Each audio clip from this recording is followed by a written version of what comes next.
நீதிமொழிகள் 4ஆம் அதிகாரம்.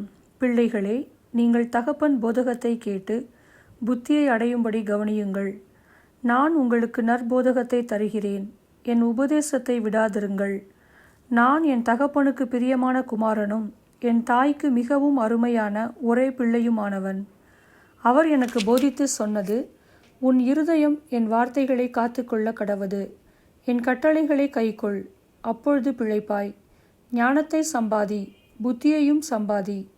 என் வாயின் வார்த்தைகளை மறவாமலும் விட்டு விலகாமலும் இரு. அதை விடாதே, அது உன்னை தற்காக்கும். அதன்மேல் பிரியமாயிரு, அது உன்னை காத்துக்கொள்ளும். ஞானமே முக்கியம், ஞானத்தை சம்பாதி. எண்ணத்தை சம்பாதித்தாலும் புத்தியை சம்பாதித்துக்கொள். நீ அதை மேன்மைப்படுத்து, அது உன்னை மேன்மைப்படுத்தும். நீ அதை தழுவிக்கொண்டால் அது உன்னை கனம் பண்ணும். அது உன் தலைக்கு அலங்காரமான முடியை கொடுக்கும். அது மகிமையான கிரீடத்தை உனக்கு சூட்டும். என் மகனே கேள், என் வார்த்தைகளை ஏற்றுக்கொள். அப்பொழுது உன் ஆயுசின் வருஷங்கள் அதிகமாகும். ஞான மார்க்கத்தை நான் உனக்கு போதித்தேன், செவ்வையான பாதைகளிலே உன்னை நடத்தினேன். நீ அவைகளில் நடக்கும்போது உன் நடைகளுக்கு இடுக்கண் உண்டாவதில்லை. நீ அவைகளில் ஓடினாலும் இடரமாட்டாய். புத்திமதியை உறுதியாய் பற்றிக்கொள், அதை விட்டு விடாதே. அதை காத்துக்கொள், அதுவே உனக்கு ஜீவன். துன்மார்க்கருடைய பாதையில் பிரவேசியாதே, தீயோருடைய வழியில் நடவாதே.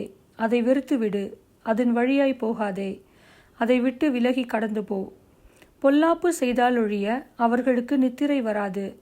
அவர்கள் யாரையாகிலும் விழப்பண்ணாதிருந்தால் அவர்கள் தூக்கம் கலைந்து போம். அவர்கள் ஆகாமியத்தின் அப்பத்தை புசித்து கொடுமையின் ரசத்தை குடிக்கிறார்கள்.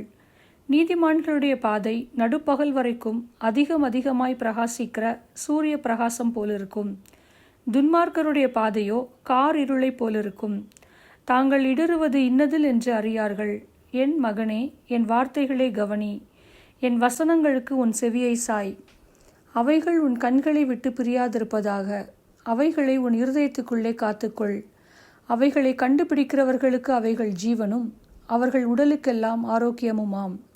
எல்லா காவலோடும் உன் இருதயத்தை காத்துக்கொள், அதனிடத்து நின்று ஜீவ ஊற்று புறப்படும். வாயின் தாறுமாறுகளை உன்னை விட்டகற்றி உதடுகளின் மாறுபாட்டை உனக்கு தூரப்படுத்து. உன் கண்கள் நேராய் நோக்க கடவது, உன் கண்ணிமைகள் உனக்கு முன்னே செவ்வையாய் பார்க்க கடவது. உன் கால் நடையை சீர்தூக்கிப்பார், உன் வழிகள் எல்லாம் நிலைவரப்பட்டிருப்பதாக. வலது புறமாவது இடது புறமாவது சாயாதே, உன் காலை தீமைக்கு விலக்குவாயாக.